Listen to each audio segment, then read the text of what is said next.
राधे राधे। जय श्री कृष्णा। भगवान कृष्ण बोले, हे युधिष्ठिर, मैं दान, स्नान, तीर्थ, तप इत्यादि शुभ कर्मों से शीघ्र प्रसन्न नहीं होता हूँ। एकादशी व्रत करने वाला मुझे प्राणों के समान प्रिय लगता है। पौष मास के कृष्ण पक्ष की एकादशी का नाम सफला है। सर्व कर्मों को सफल बनाने वाली है।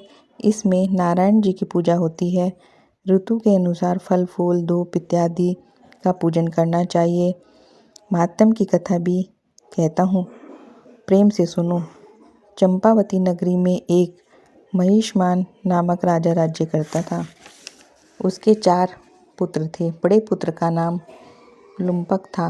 वह बड़ा दुराचारी था।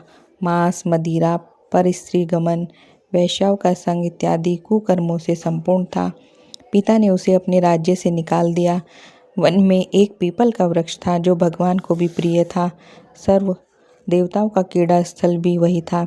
ऐसे पतित पावन वृक्ष के सहारे लुम्पक भी रहने लगा, परंतु फिर भी चाल टेढ़ी ही रही।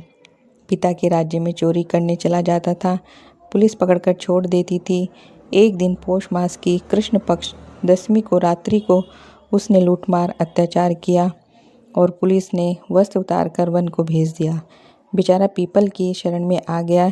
इधर हेमगिरी पर्वत की पवन भी आ पहुंची। लुम्पक पापी के सब अंगों में गठिया रोग ने प्रवेश किया। हाथ पांव अकड़ गए। प्रातः सूर्य उदय के बाद कुछ दर्द कम हुआ। पेट का गमन लगा। जीवों के मारने में आज असमर्थ था और न वृक्ष पर चढ़ने की शक्ति थी। नीचे गिरे हुए फल बीन लाया और पीपल की जड़ में रखकर कहने लगा, हे प्रभु, इन फलों को आप भी भोग लगाइए। मैं अब भूख हड़ताल करके शरीर को छोड़ दूंगा। मेरे इस कष्ट भरे जीवन से मृत्यु भली। ऐसा कहकर प्रभु के ध्यान में मगन हो गया। रात्रि भर नींद न आई।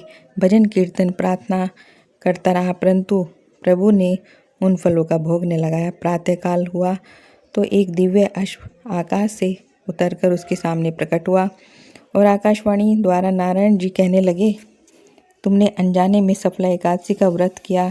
उसके प्रभाव से तेरे समस्त पाप नष्ट हो गए। अग्नि को जानकर अनजाने में हाथ जलाने से हाथ जल जाते हैं, वैसे ही एकादशी भूल कर रखने से भी अपना प्रभाव दिखाती है।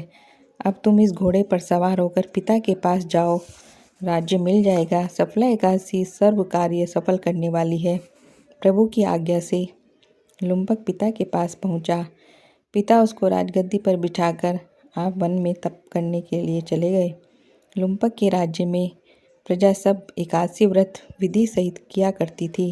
सफला एकादशी के मातम को सुनने से अश्वमेध यज्ञ का फल मिलता है। जय श्री कृष्ण।